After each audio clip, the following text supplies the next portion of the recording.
May 1940. The world watches hopelessly as Nazi invaders mount a blitzkrieg attack against France and march triumphantly through the streets of Paris.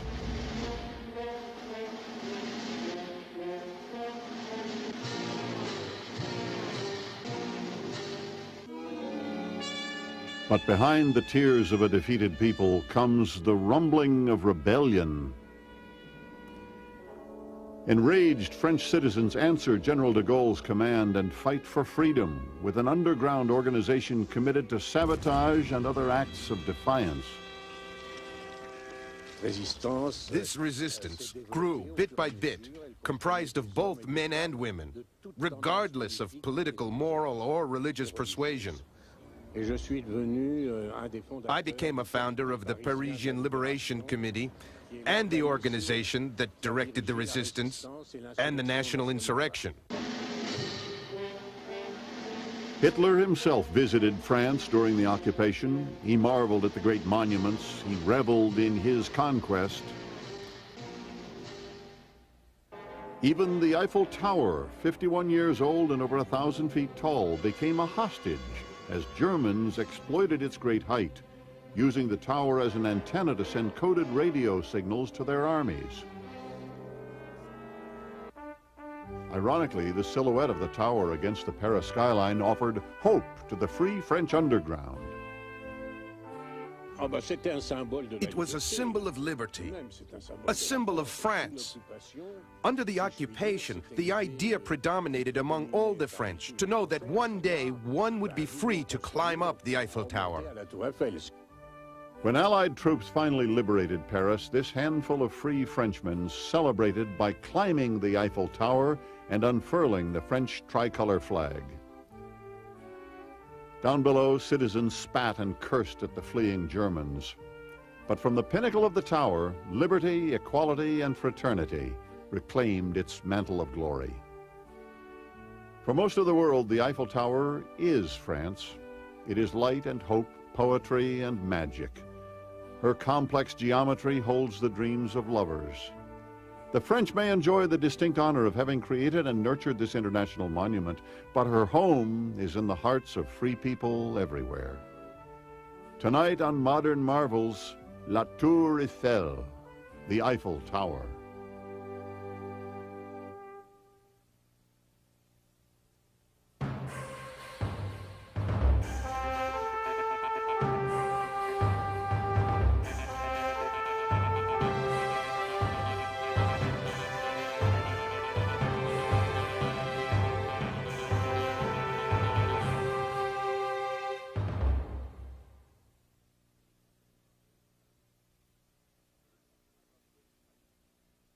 There is something about great height that suggests a spirit of triumph to the soul.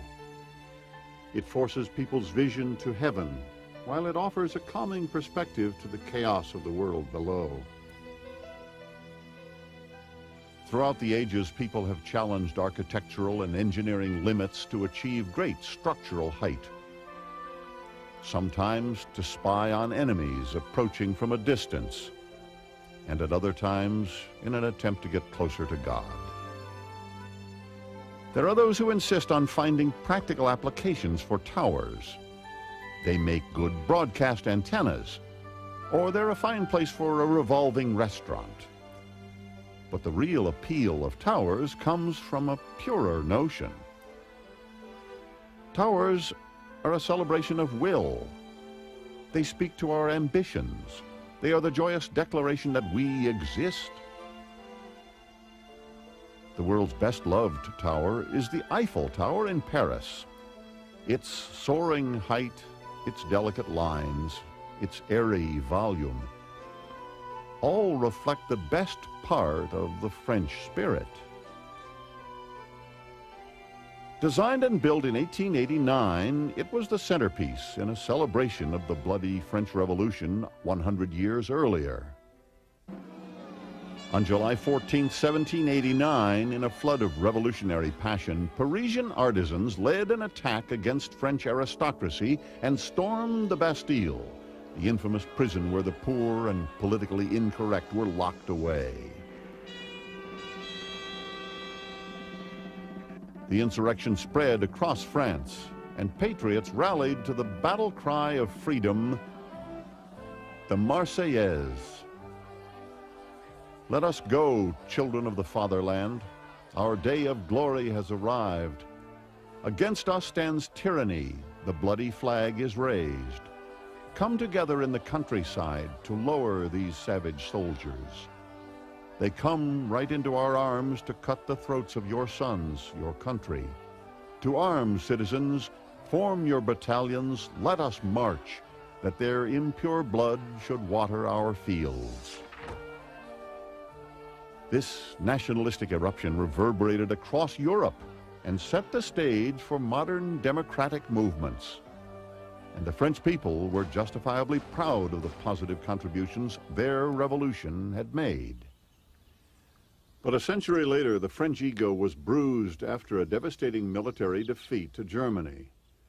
The idea of mounting a spectacular international exposition seemed like a grand way to remember past glory and forget about contemporary setbacks.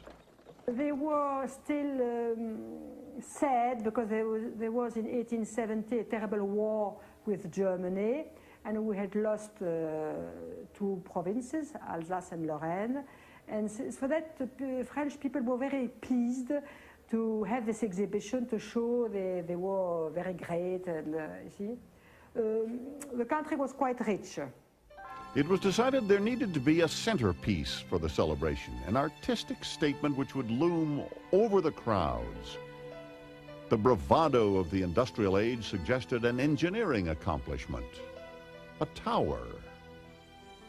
The tower was important as something very clever in technology, you see. Nobody in the world was able to build a tower of 1,000 feet, you see. Lots of people tried in America. There were lots of plans of towers, but they never built them. A competition was held for design. Architects from all over France submitted elaborate plans.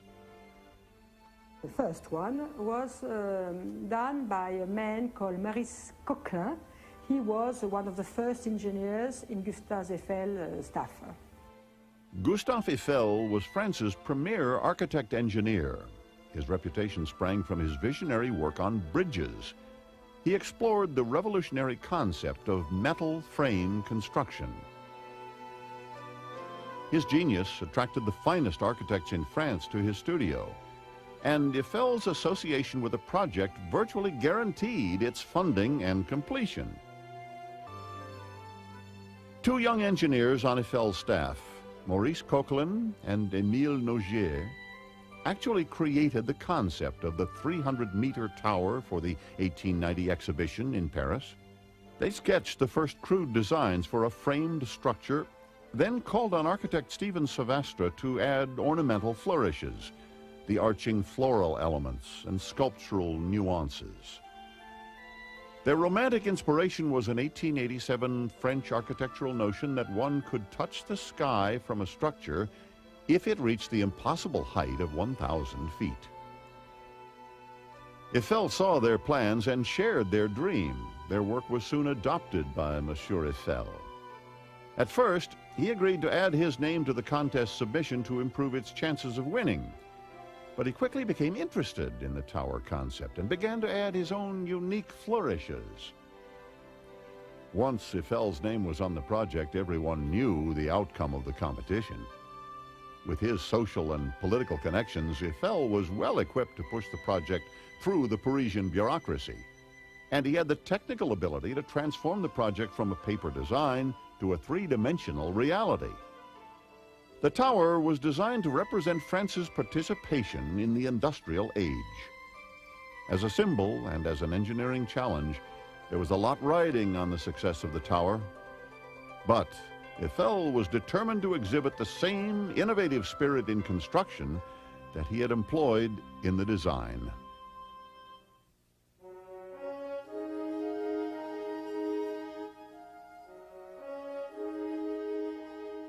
It is air and light form and motion, as sturdy as man's resolve and as ethereal as his thoughts.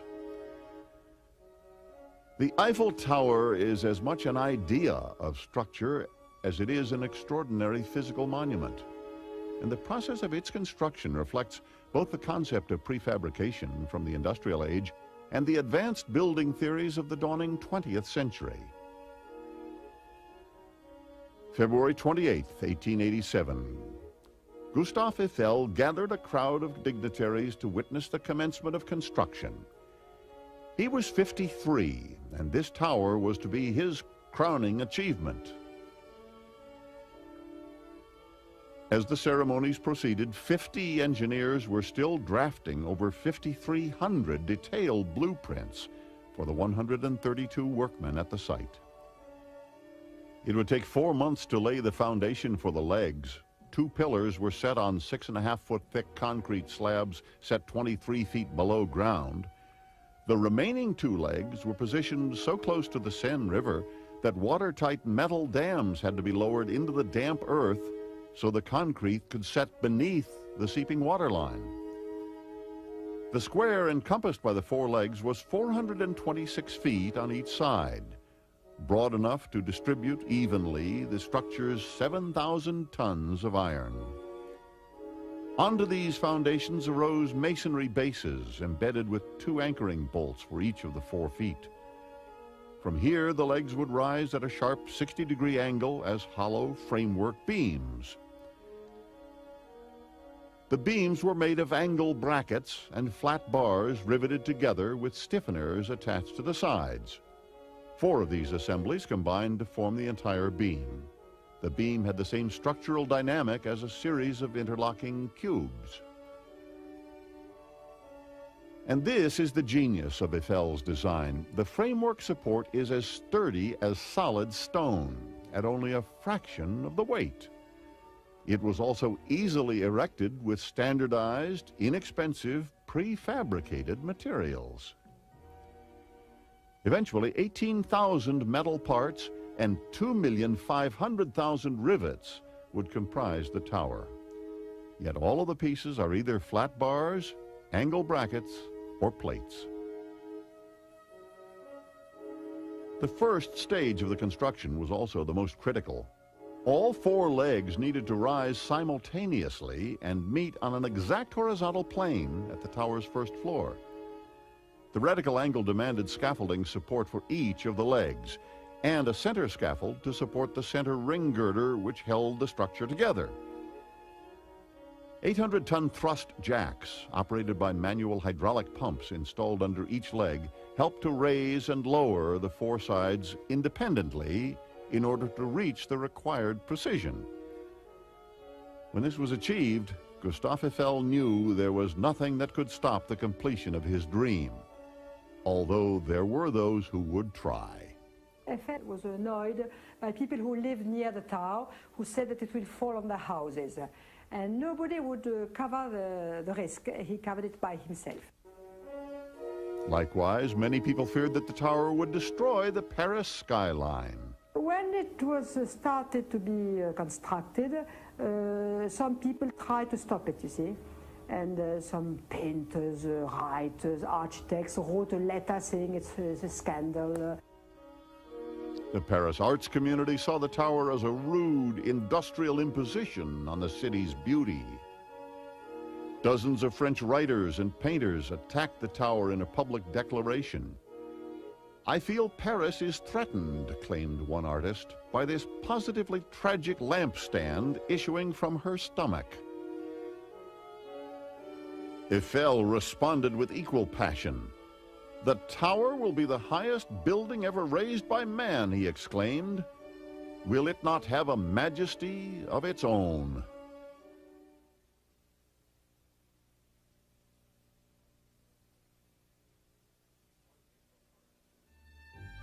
By April 1st, 1888, the 300-meter Tower of Paris was an eruption of iron lifting skyward and carrying with it the spirit of France.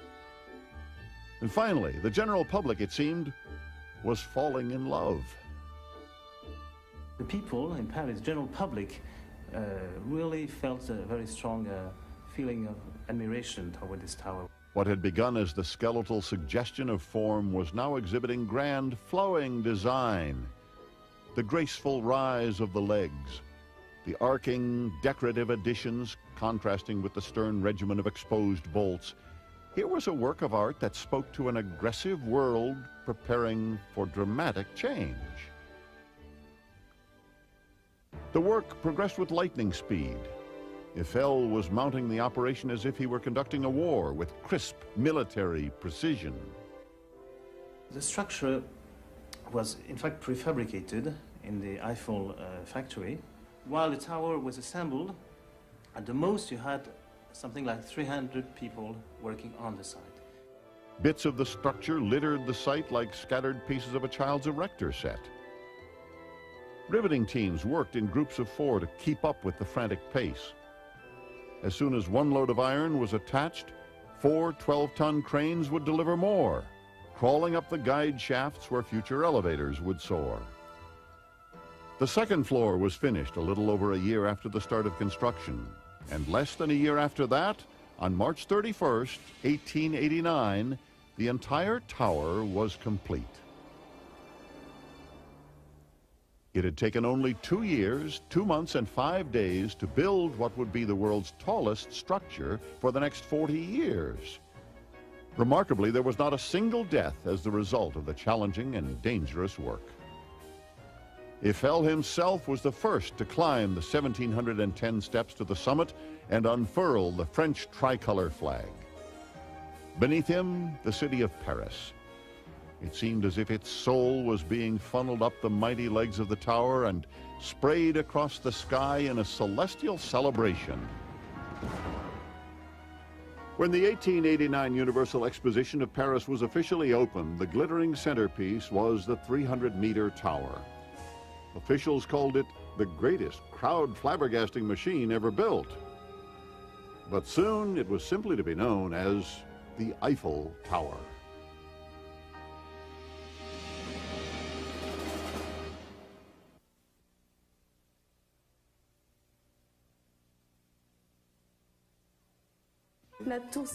The tower was called at first the Tower of 320 meters. Even in the beginning, the pylon of 320 meters. Then the 320-meter tower. I don't know exactly when it became the Tower of Mr. Eiffel, and later the Eiffel Tower. I think it escaped him that it would go any further than a very high, functional tower of great dimension.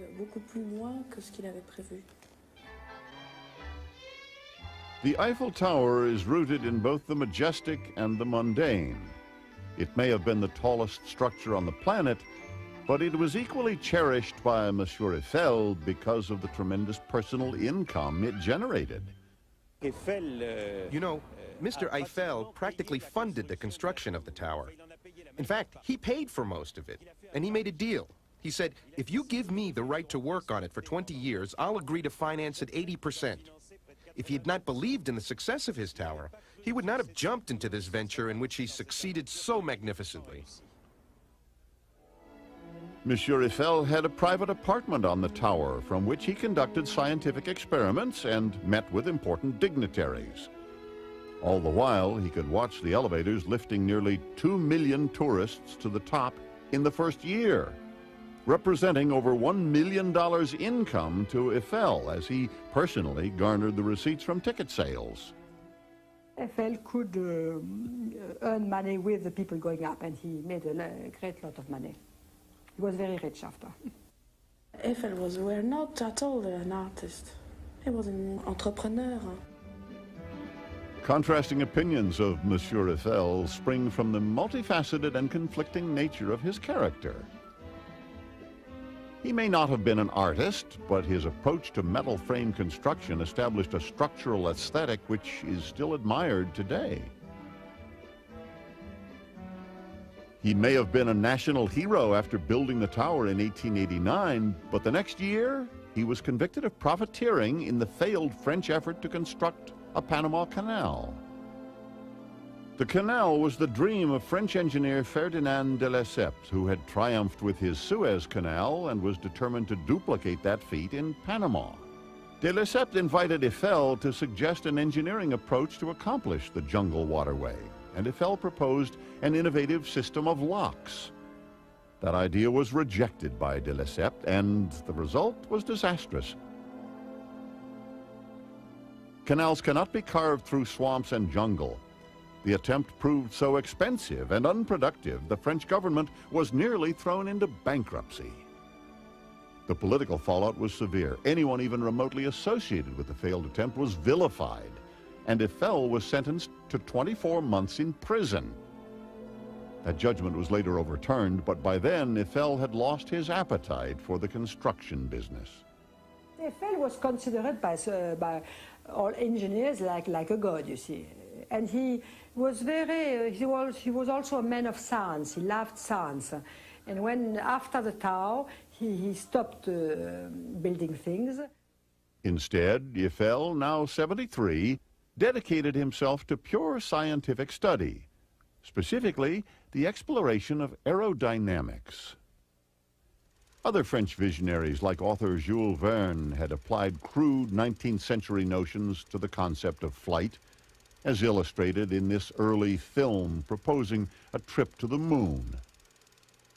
Eiffel realized that advancements in aviation would need to be based on the scientific study of the natural elements.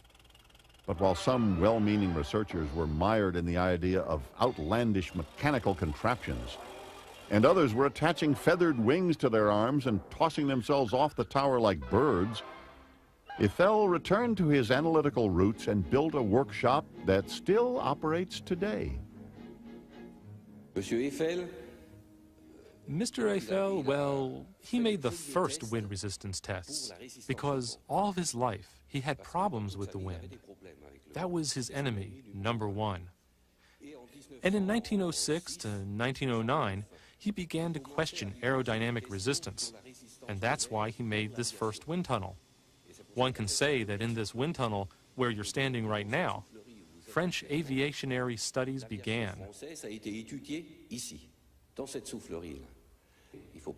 I must specify that the tunnel, the ventilator, the motor, and all of these are originals. We don't touch them. We leave them in their original state. As for measuring devices, of course, we adapted them for modern functions. Mr. Eiffel was an extraordinary engineer. We've examined all he did during his lifetime and all that he envisioned. And today, we are doing things that Mr. Eiffel already did in 1917. Eiffel's biggest vision, the 300-meter tower, was only supposed to stand for 20 years. But he had grown accustomed to using the structure as his personal reception area, a way to maintain his high profile over Parisian society. So he launched an aggressive campaign to save his tower from the wrecking ball. He conducted over 5,000 experiments in his lofty laboratory, but it was radio that saved the day, and the tower. The giant metal structure was the perfect antenna. From the top, signals could be transmitted as far away as North America. So although destined for demolition in 1909, Eiffel's tower won a reprieve as radio helped France monitor the dark clouds of war looming over Germany. In 1914, World War swept over the European continent. For Paris, the conflict came so close that soldiers often took taxis to travel to the front lines. But with the help of the Eiffel Tower, generals could listen in on the movements of the enemy and declare Zeppelin alerts from their elevated perch. In 1923, 5 years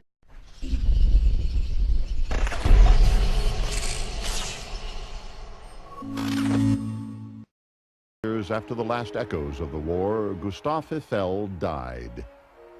Throughout his 91 years, his vision propelled France to the forefront of emerging technologies. His interpretation of design and structure as represented by his tower was the world's introduction to basic 20th century principles. The future of construction would forevermore be linked to the unified participation of modest, interlocking elements.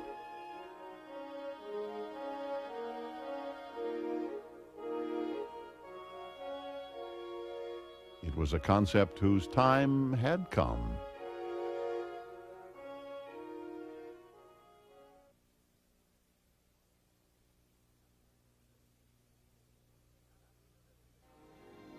After the devastation of World War, Paris was anxious to lift its battered spirits and embrace a brighter day. Yet some sensed a subtle, desperate undercurrent to the celebratory esprit. It was as if the frantic good times were masking the many issues the war had left unsettled. Paris in the 20s attracted a lost generation, disillusioned with traditional values and philosophies.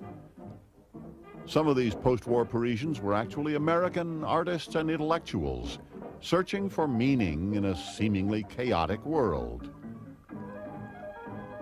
F. Scott Fitzgerald and his wife Zelda, Charlie Chaplin, movie stars, painters, and a mixed assortment of creative individuals became attracted to a French revolution in thinking called existentialism.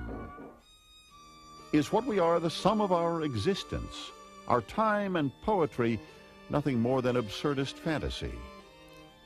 Darker themes of alienation started to emerge in the arts, and ironically, the tower provided a visual and symbolic link to a lighter and more stable time.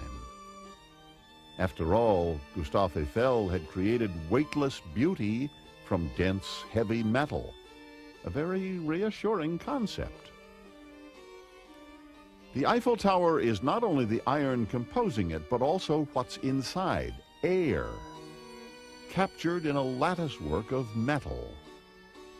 Some visitors feel that they are in the middle of nowhere. The sensation suggests that it's not only the structure, but also its void, which is the essential material of the Eiffel Tower. The tower's bold composition seemed a poetic link between the 19th and 20th centuries. A link which would be brutally severed when fascism, racism, and systematic murder erupted from the ashes of Germany's defeat in the First World War.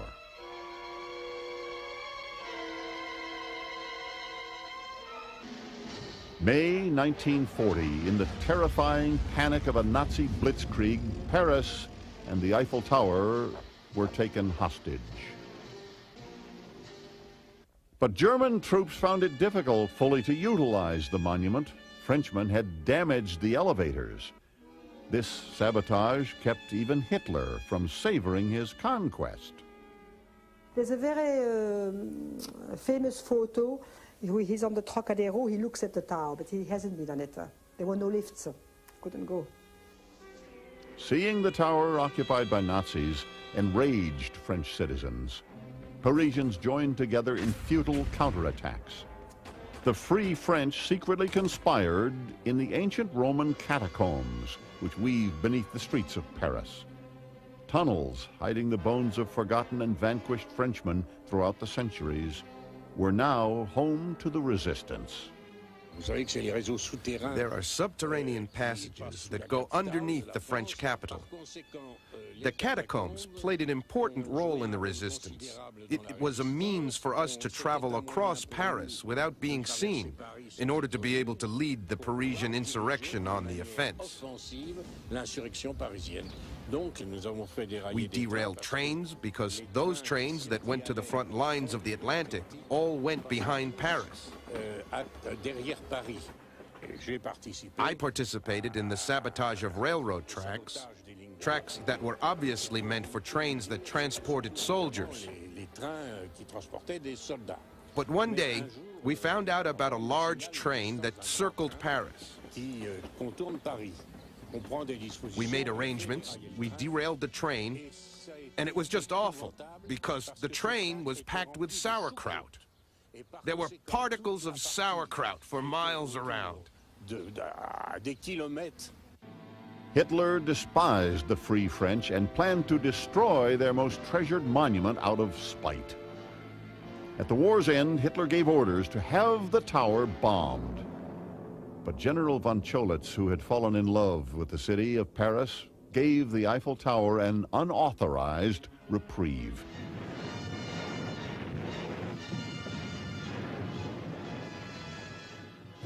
People of Western Europe, a landing was made this morning on the coast of France by troops of the Allied Expeditionary Force. The hour of your liberation is approaching.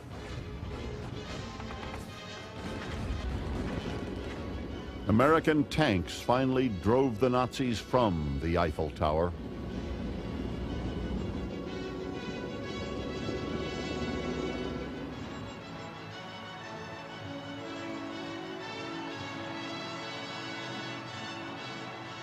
But when liberation finally came to Paris, the French government was in a shambles. The old leaders were gone. The next generation was ill-equipped to raise the country to its former glory. From 1945 through 1960, the people of France voted 20 different provisional governments into power. It was political chaos, until General Charles de Gaulle was finally persuaded to lead the country out of post-war calamity. Only a man of his strength and broad appeal could have saved the Republic. De Gaulle rallied the disheartened country and gave France back its spirit. Its soul, however, had always been protected in that giant cage of the Eiffel Tower. But just as France needed a new vision for the second half of the 20th century, the Eiffel Tower needed a new commitment to its care and maintenance if it were to stand at all.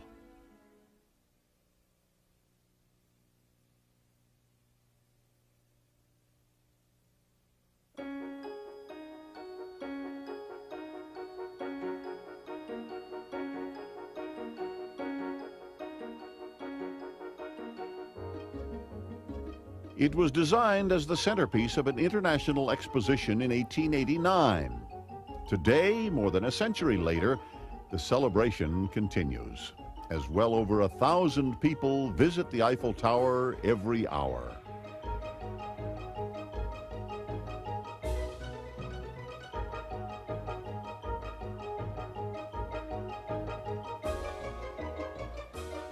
There are 4 elevators to carry them to the top, one in each of the tower legs, rising at a steep 60-degree angle.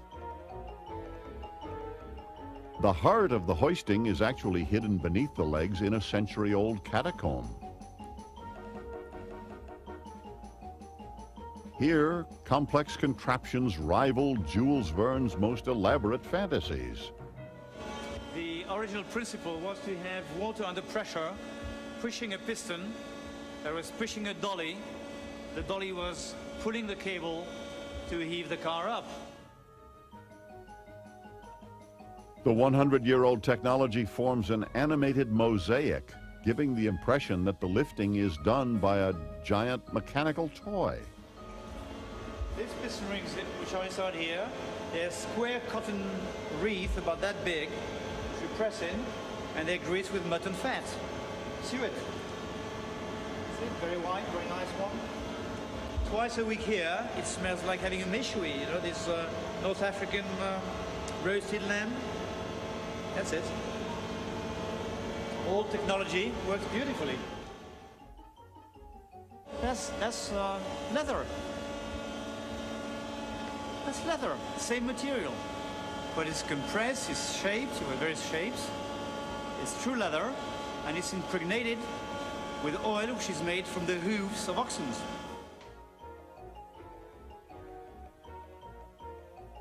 In 1980, officials decided to upgrade the system by blending the old technology with the latest high-tech equipment. It's like mixing the engine of a Ferrari and the engine of a Mack truck. At the 3rd level, a second bank of elevators carries passengers vertically to the summit. Atop the structure, maintenance is non-stop.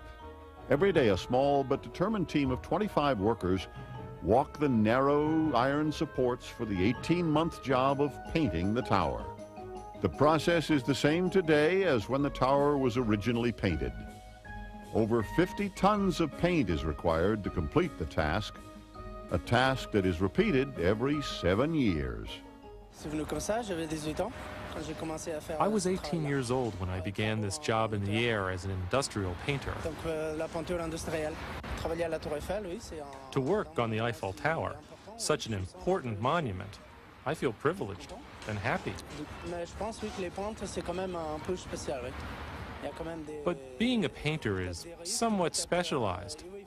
You have to be physically strong and have a good morale. It's dangerous. One requires strength and balance, of course.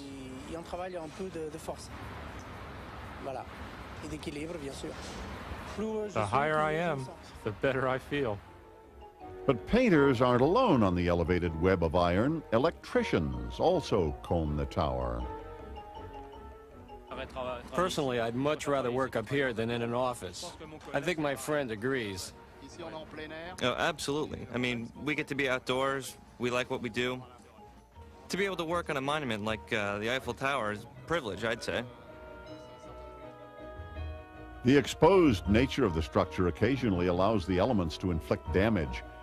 Water pipes can freeze and burst if not protected by the electrical system. There are heating bands with thermostats. As soon as the temperature falls below 40 degrees, the heating bands kick in. The piping is heated. But the main job of the electricians is to maintain the illuminated beauty. 360 light bulbs are constantly inspected and changed, but climbing to the sockets often upsets the real residents of the tower, the birds. They're attracted by the light. Once they come close, they get a bit lost. When they try to sit out again, they get caught in the steelwork. But a lot of them manage to fly off unharmed. We've actually even seen birds come and make their nests in the steel beams. It's kind of nice because in Paris we're not used to seeing pigeons anymore. It's a pleasant change.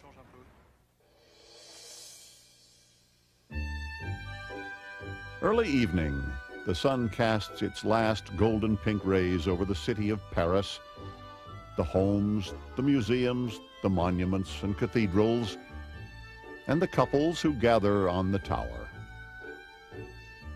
The tower responds as if its own glorious wash of color is the reflected glow of lovers. The lighting design is calculated to enhance the romantic ambiance.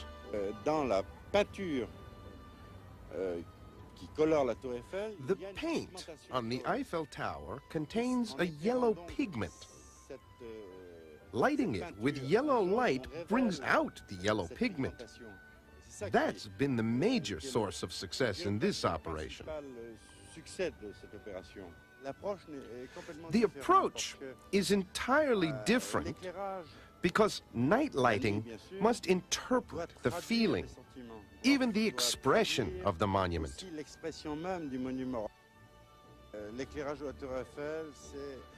The Eiffel Tower lighting seeks to validate the architecture of this star attraction in Paris. It's the star of Paris at night.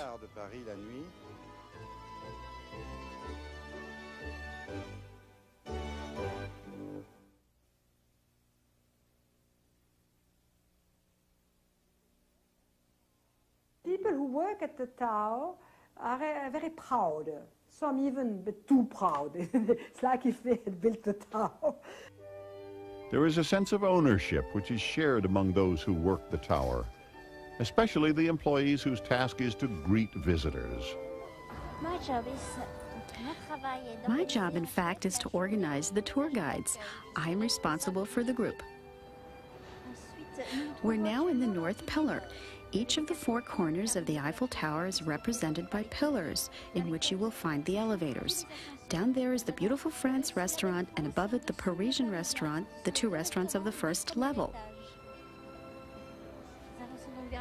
And over there is the Cinemax Gallery, where you'll find a post office, souvenir shops, buffets, ice cream vendors. There are lots of interesting things in the gallery. The tower was originally designed as a tourist mecca, and it still serves that light-hearted function today. But its magnificent vistas and staggering height sometimes attract a darker element. People periodically try to jump off the Eiffel Tower. Already 380 people have committed suicide. That's an average of about 3 or 4 a year. So we regularly try to control the situation. We try to reason with them. We would try to find out their motive. We discuss it with them. We try to talk with them as much as possible until security comes, and from then on, it's the fireman's responsibility. More often, a tour guide has the opportunity to see people in a more festive and romantic mood. I have seen a lot of couples walking arm in arm. They often come to celebrate an event or an anniversary.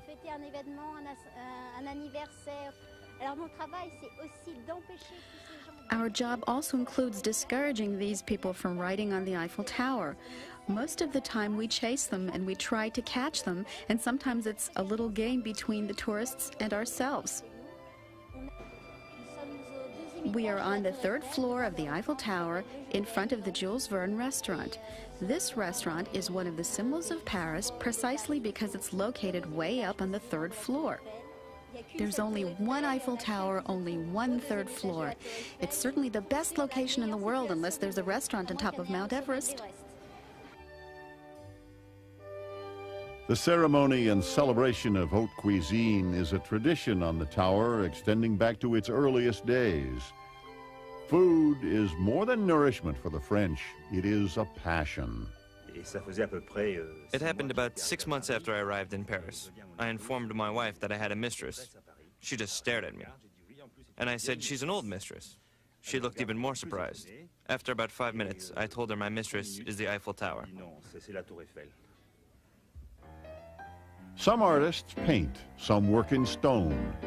Master chef Alain Rex prefers pâté, practicing his culinary magic at the Jules Verne, the exclusive 4-star restaurant midway up the lofty height of the tower. The view of Paris really inspires me. It inspires me to create new dishes every day. We have 115 people employed in the Jules Verne restaurant alone. There's a lot of hustle and bustle, a lot of people.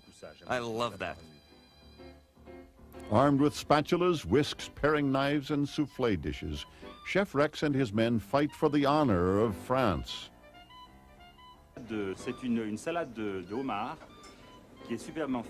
Today's special, a lobster salad and coral sauce. It's French lobster. The tower was designed to inspire the common person to new visions. It also encourages the imaginations of artists to soar. At the Jules Verne restaurant, these two dynamics take flight. It is an appetizing blend that could only happen in the City of Light.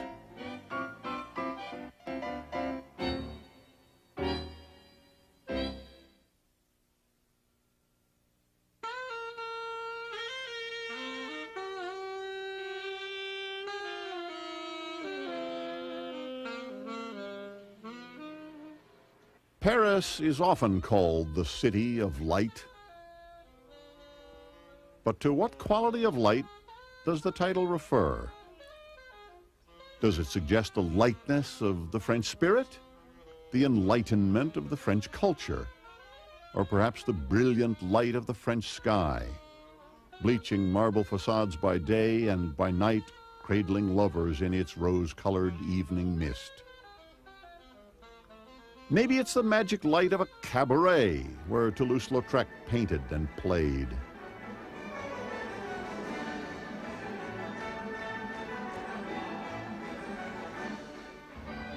Or the glittering sparkle of a merry-go-round reflected in the eyes of the young at heart. The light of Paris is all these images and experiences, yet it finds its most vibrant voice in the silent exultation of Monsieur Eiffel's tower. I believe that the Eiffel Tower has taken an entirely unique place in the world. It's almost become a myth. It sort of glorifies science. It was built during an era when it was thought that science and technology would make mankind happy. I believe also, because of its shape, it is very, very special and can be easily drawn. I think also that it is a useless object, and that a useless object has a great therapeutic value. So the Eiffel Tower stands as a monument to those things we cannot grasp, our joys, our hopes. It still stands as a technological marvel, but in its simple, elegant, uplifting form, we find a way to celebrate life and love.